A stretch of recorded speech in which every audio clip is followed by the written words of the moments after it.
Hi மக்களே, 3 முக்கிய காரணிகளால் ஈரான் சமாதான உடன்படிக்கை பேச்சுவார்த்தையை ரத்து செஞ்சிருக்கு. இதன் பிறகு அமெரிக்காவோட நிலைப்பாடு என்ன, இதுக்கு அமெரிக்கா மறுப்பு தெரிவிச்சிருக்கா என்பது தான் இந்த வீடியோவில் பார்க்க போகிறோம். எங்களோட சேனலை சப்ஸ்கிரைப் பண்ணாதவங்க சப்ஸ்கிரைப் பண்ணிக்கொள்ளுங்க. அதே போல் லைக் ஷேர் பண்ண மறக்காதீங்க. உங்களோட கருத்துக்களை கட்டாயம் கமெண்ட்டில் சொல்லுங்கள்.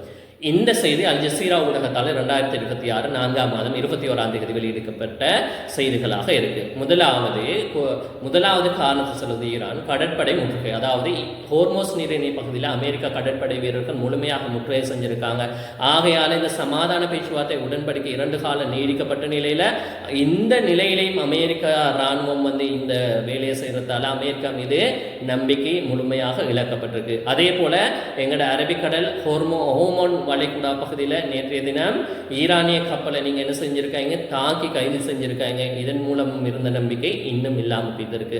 3வது காரணியாக சொல்றது, அமெரிக்கா எக்ஸ்பென்சிவான கோரிக்கைகளை முன்வைக்குது. அதாவது ஈரான் காணப்படுற செறிவூட்டப்பட்ட யுரேனியம் முழுமையாக அமெரிக்காவுக்கு வேண்டும் என்றும் ஈரானுக்கு நடந்த இந்த யுத்தத்தால் விளைவிக்கப்பட்ட சேதங்கள் முழுமையாக தரப்படாது என்றும் அமெரிக்கா சொன்னதால் நாங்கள் இந்த பேச்சுவார்த்தை மீது முழுதாக நம்பிக்கை இழந்து இதனை ரத்து செய்தோம் என்று ஈரான் குறிப்பிட்டிருக்கு.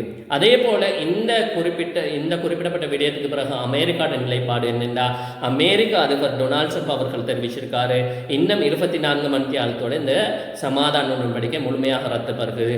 அதற்கு பிறகு ஈரான் வாழ்நாளில் கண்டிராத ஒரு யுத்தத்தை, அதாவது ஒரு இழப்பை நாங்கள் காட்டியாகவும் ஈரான் இதுவரைக்கும் கண்டிராத இழப்பீட காணும் என்று அமெரிக்க அதிபர் டொனால்ட் ட்ரம்ப் அவர்கள் தெரிவிச்சிருக்காரு. இந்த செய்தியை பற்றி நீங்கள் என்ன நினைக்கிறீங்க?